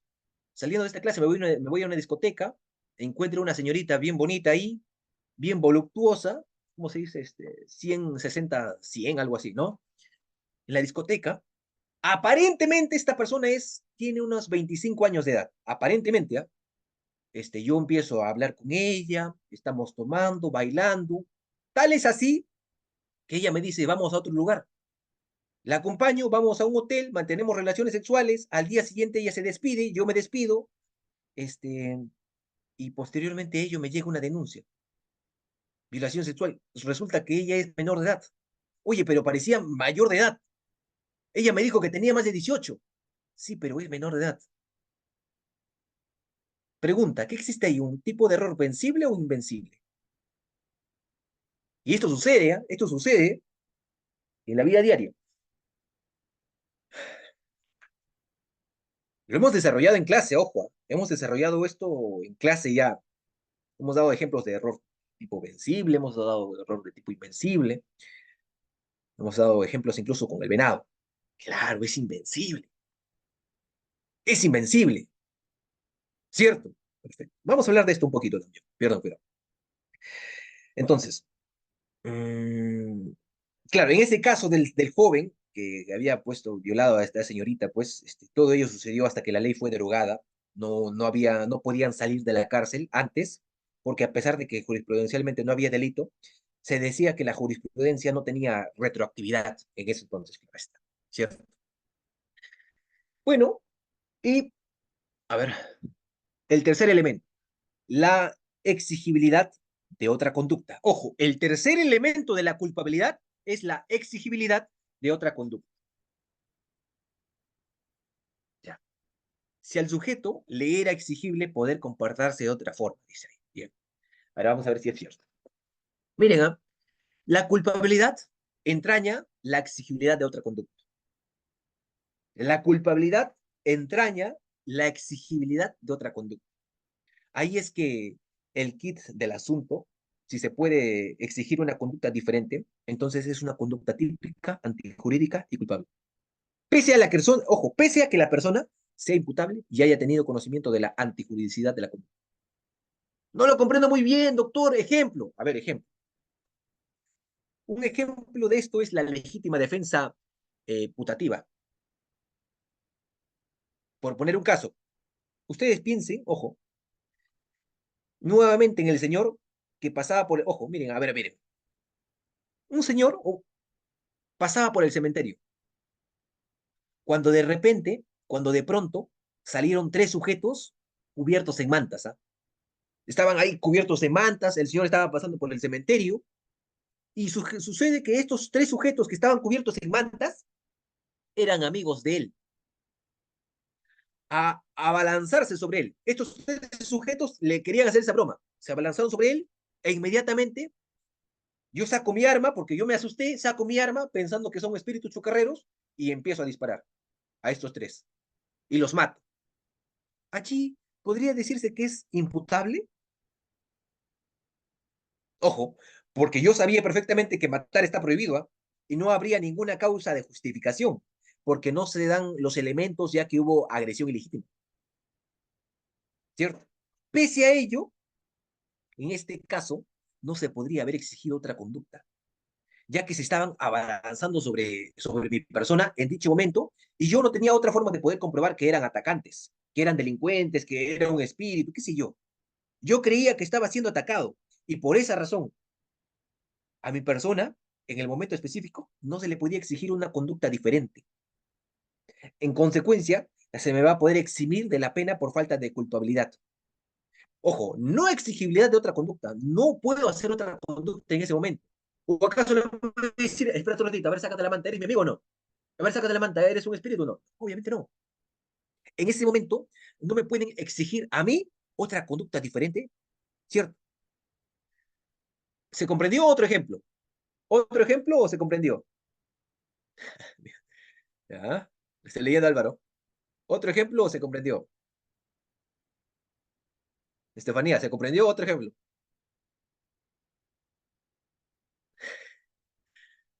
Miren, otro ejemplo. A ver, miren, ¿ah? Una madre. Una madre que sabe que su hijo es perseguido por la policía. ¿Ya? Una madre desesperada, una madre, a su hijo le están siguiendo la policía por haber cometido un delito. Entonces, decide esconderlo en su casa. Ojo, la madre decide esconder a su hijo por haber cometido un delito en su casa. E incluso lo ayuda a cambiar los lugares varias veces. ¿Eh? Lo ayuda a cambiar de lugar varias veces. Se esconde acá, acá, acá, acá. Finalmente, la policía la detectan y la capturan. Esta figura existe en el Código Penal peruano y es llamada delito de encubrimiento personal. La madre lo está encubriendo. Obviamente, pues no, es un encubrimiento. Sin embargo, en el caso de la madre, esta resulta ser no culpable. Oye, pero si lo está encubriendo. Sí, pero no es culpable. Si un padre o una madre ve que su hijo está siendo perseguido por la policía para llevarlo a la cárcel, lo primero en lo que piensa es no entregarlo, obviamente, sino en ayudarlo, en quizá esconderlo. Entonces, como fiscal o como juez que se pone en ese lugar, no se le podría haber exigido a la madre otra conducta que evitó que la policía encuentre a su hijo. ¿Por qué? Porque cualquiera que hubiese estado en su lugar hubiera hecho lo mismo. A eso se le denomina o se le conoce como ¿qué? La no exigibilidad de otra conducta. La señora no tenía otra opción. Tenía otra opción, pero pongamos, ¿no? Naturaleza de madre. Es en el don de madre. ¿Cierto? Entonces, dicha conducta se haya tipificada en el artículo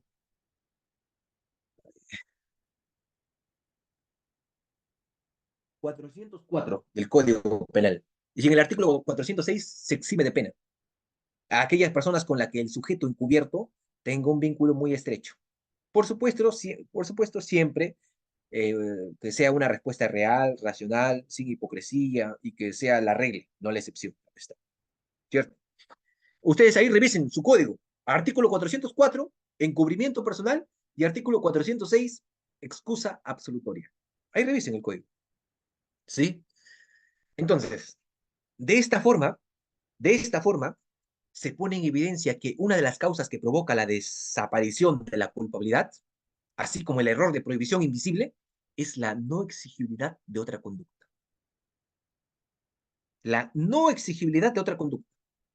Doctor, entonces, para comprenderlo mucho mejor, si la legítima defensa mata la antijuridicidad, entonces, acá, en el caso de en esta clase, ¿la no exigibilidad de otra conducta mata la culpabilidad? Sí, así es. ¿Sí? Bien. A ver, ahí está. Pasamos la diapositiva, ¿sí? Pasamos la diapositiva. Causas de inimputabilidad. Anomalía psíquica, dice ahí. Grave alteración de la conciencia. ¿Qué más vamos a encontrar? Grave alteración de la percepción y la minoría de edad. ¿Ya? Perfecto. A ver. Empezamos entonces. ¿Sí? Empecemos. Gracias, Álvaro. Lo estoy leyendo, lo estoy leyendo. Ya, perfecto. A ver, empecemos. La anomalía psíquica. ¿Sí? A ver. Miren, causas. Miren, como bien se ha explicado, la culpabilidad cuenta con elementos de necesario análisis, ¿cierto? La imputabilidad, la comprensión de la antijuridicidad, la exigibilidad de una conducta. Lo que hemos visto, los tres, de atrás, ¿cierto? Ya. En ese sentido, la culpabilidad cuenta con una faz negativa, que es la inimputabilidad, el error de prohibición y las situaciones de inaccesibilidad de otra conducta. Todas se encuentran, si ustedes revisan el artículo 20 del Código Penal, ahí lo van a encontrar. Yo considero necesario que, al igual que con la tipicidad, perdón, con la atipicidad, las causas de justificación y en atención a las causas que puedan eximir la responsabilidad penal, se necesita de por medio una debida diligencia, no solo del motivo en específico que atiende a contradecir tales situaciones, sino que también el estudio del elemento de la teoría del delito. ¿Por qué? Porque atiende a motivar su ausencia. ¿Sí? Entonces, empecemos. A ver. A ver, a ver.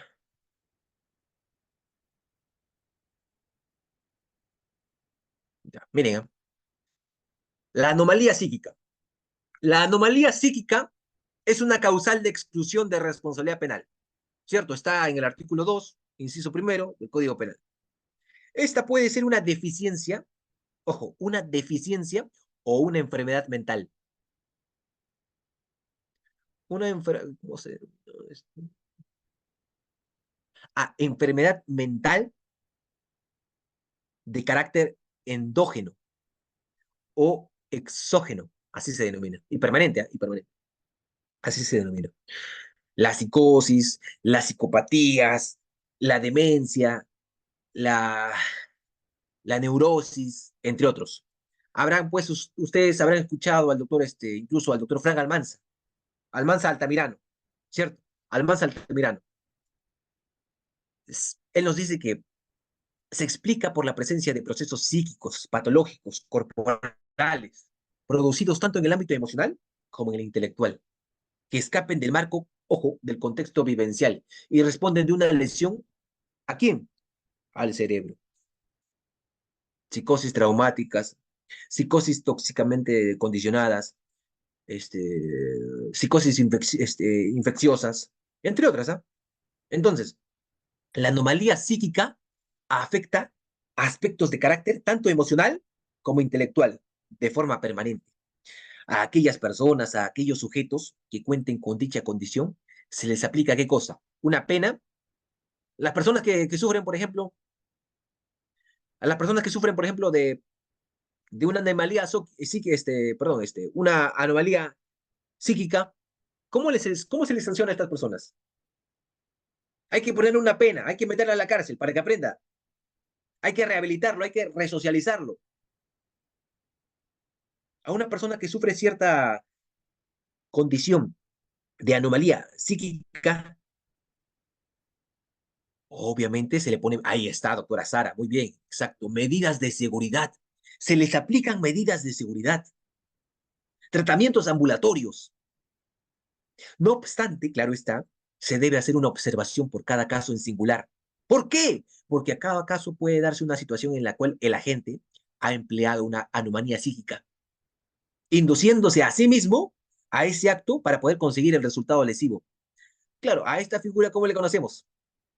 ¿Cómo le conocemos a esta figura? Como el actio libera in causa. ¿Cierto? ¿Vamos a hablar del actio libera in causa? Sí, vamos a hablar. Pierdan cuidado.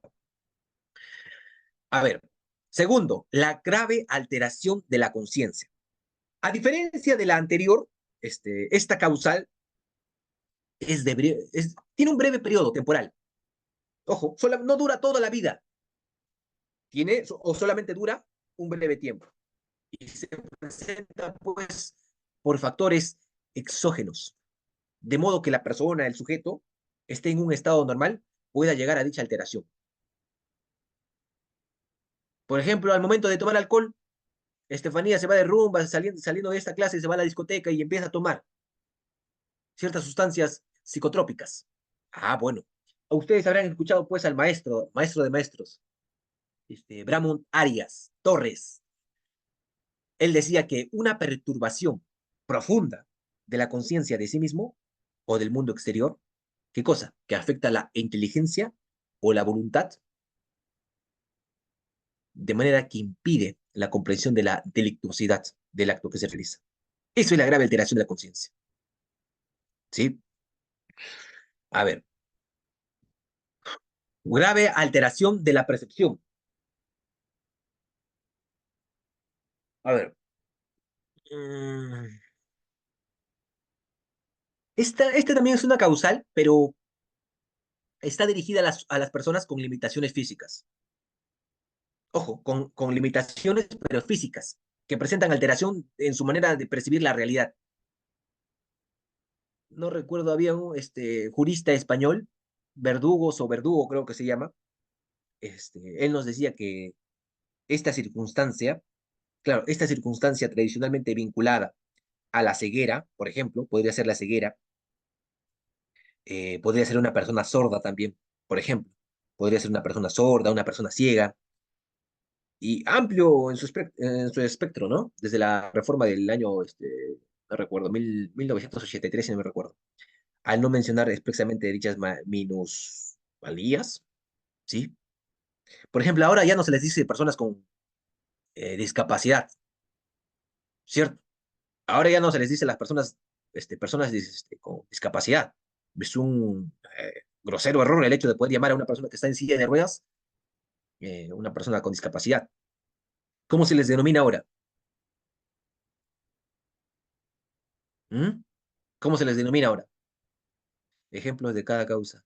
Ah, lo estoy mencionando. Puede ser una persona que sufre de ceguera, que sufre de, por ejemplo, por ahí, sordomudez, no puede escuchar, tampoco puede hablar. Ciertas dichas minusvalías, se podría decir. Capacidades especiales, se dice por ahí ya. Habilidades diferentes. Es el término idóneo, ¿sí? ¿Qué pasaría? Y tengo un caso de Inti Raymi, Estefanía, ¿te recuerdas? Estamos, hay un caso de Inti Raymi en Cusco, a una persona, por ejemplo, ojo, ha sucedido. Tenemos un cliente que a esta persona lo empujaron de un barranco. Esta persona era normal, ¿ah? Como nosotros. Incluso trabajaba en la Contraloría. Esta persona estaba en estado de ebriedad, se empezó a pelear con otra persona y los dos cayeron al barranco. La cosa es que nuestro cliente se llevó la peor parte porque cayó su cabeza encima de una piedra y obviamente pues quedó en un estado perpléjico, vegetal. No podía mover sus brazos ni su pierna y solamente miraba así a las personas, movía solamente sus ojos. Y esta persona pues no recordaba nada, no recordaba nada. El caso lo asumimos, estamos en juicio y obviamente pues estamos no en un proceso penal común, sino en un proceso de medidas de seguridad. El fiscal está pidiendo tratamiento ambulatorio. Eh, Nosotros nos oponemos a esta decisión que está pidiendo el fiscal, pero, pero claro, pregunta, ¿en juicio puede llegar a asistir? Sí, opcional. ¿Y su padre quién sería? ¿Cómo se denomina a su padre? ¿Cómo se denomina a esta persona que lo representa? Fácil, ¿ah? Muy fácil, en verdad. ¿Cómo acredita? Se presenta ante su judicatura el abogado Luis Paredes Tejada en representación o en defensa técnica por parte el señor Eleuterio Mamani Kayakasi, con registro local 94757, número celular, correo electrónico, domicilio empresa, ya, perfecto. Eh, en mi defensa se va a acreditar el señor, por favor, acredítese, nombre tal, DNI tal, y la persona que la acompaña, ¿quién es esa? Ah, bueno, no es su curador, es su representante legal, ¿ya? Entonces, bueno, esa es cierta alteración de la percepción. A ver, minoría de edad, creo que esto es muy fácil de poder comprender, ¿no? La minoría de edad, a ver, también está en el artículo 20, inciso segundo del Código Penal, puesto que este menciona que una persona que está exenta de responsabilidad penal si es menor de 18 años. Si es menor de 18 años, no cometen delitos. Las personas menores de 18 años no cometen delitos. Son infractores, que es muy distinto. No obstante, los jóvenes mayores de 14 y menores de 18, es decir, entre los 14 y los 18 años de edad, pueden ser pasibles de medidas socioeducativas en medios abiertos o en medios cerrados. Va a depender del caso en concreto, pero siguen siendo infractores. Solo que desde el año 14 hasta, hasta los 18, ojo, son pasibles de medidas socioeducativas. Por ejemplo, el caso Gringallo, ¿cierto? Maranguita. Oye, y después de eso, ahí nomás acaba en Maranguita. No, Gringallo cumplió los 18 años y lo llevaron al centro penitenciario, ¿cierto? Lo llevaron al centro penitenciario. Es decir, lo llevaron a Maranguita y cumplió los 18. Ah, bueno, ya no eres un infractor. Vamos a un centro penal, ahora sí, ¿cierto? Obviamente. Entonces, la responsabilidad penal de los menores de edad, ojo, es preciso señalar unas cuestiones muy importantes respecto a la imputabilidad de los jóvenes menores de edad. Eh, Actualmente, ojo, actualmente no, la imputabilidad es parte de la culpabilidad. La persona que es imputable tiene la capacidad de darse cuenta del carácter delictuoso de su acto y determinarse respecto a esa apreciación mediante su capacidad cognitiva y volitiva. Entonces, la pregunta sería la siguiente. ¿Por qué, ojo, por qué el que es menor de 18 años es inimputable si los jóvenes tienen la capacidad y por lo tanto tendrían que ser imputables? ¿Cierto? ¿Ellos tienen la capacidad también? ¿Sí? ¿Qué diferencia existe entre una persona de 18 y de 17 años? ¿Son incapaces mentales? ¿No tienen el conocimiento de una conducta antijurídica y sus consecuencias? ¿No saben que robar, matar es malo? ¿Por qué una persona de 17 años no comete delitos y una persona de 18 años sí comete delitos? ¿Mm? En nuestra realidad nacional, todos hemos conocido, por ejemplo, en Brasil, corrígeme Estefanía si me equivoco, son mayores de edad a partir de 16 años, si no me equivoco. En nuestra realidad nacional, todos hemos conocido y visto casos de menores a quien socialmente denominamos pirañitas, ¿cierto? Desde niños que deberían acudir al colegio como jóvenes, que presentan claras marcas producto de su lado pasado. Estos jóvenes, estos niños, tienen conocimiento de su accionar, ¿cierto? Saben lo que están haciendo. Incluso los menores de edad, desde que acuden a la escuela, tienen la convicción por parte de su maestro y de sus compañeros de no agredir, de ridicularizar, hurtar pertenencias bajo sanción correspondiente, ¿cierto? Entonces los niños tienen conocimiento de lo que en sociedad es perjudicial, del mismo modo un joven tiene la idea de la vida humana, así como el dolor que conlleva la violencia de sus conductas. Claro, sin embargo, nosotros debemos hacer un paréntesis con los lineamientos preventivos que abordan las penas. No es lo mismo resocializar a un niño que resocializar a un joven, del mismo modo de que tampoco es lo mismo responsabilizar a un menor de edad que a un mayor de edad. Son situaciones ajenas, particulares, que ameritan ¿qué cosa? Que ameritan que el derecho penal sea idóneo y tratable. Y guardemos la convicción de que las penas no están por un simple capricho o deber de castigar. Los tiempos de la ley del talión y de las tiranías han pasado facturas en el pensamiento actual. Ya dejemos de lado eso. Que tienen ideas negativas del derecho penal, porque siempre lo vinculan con la delincuencia. Pero la delincuencia no nace de un abstracto, sino de la realidad. El estudio ya de la delincuencia, incluso, ojo, como fenómeno social, no compete a la dogmática penal porque es una cosa distinta, bárbara, pero, y algunos lo siguen confundiendo, pero tampoco le es ajena a comprenderla y es el sustento en el cual se acude para poder invocar una pena. ¿Sí? Bien, estimados colegas, nos hemos pasado de hora. 20 minutos después, en verdad, discúlpenme, estaba programada solamente hasta las 9:30, pero queda grabada, así que las personas que salen ganadas son ustedes. Muchas gracias, en verdad, por haber estado en clase. Yo muy feliz. Nos falta 2 clases aún. No, en la última clase espero que todos estén presentes porque creo yo que ahí sí creo van a estar todos porque se van a sortear libros, los libros que hemos prometido para ustedes. Acá los tenemos, de hecho. No sé si se logra visualizar. Ahí está. No sé si se logra visualizar, ¿no?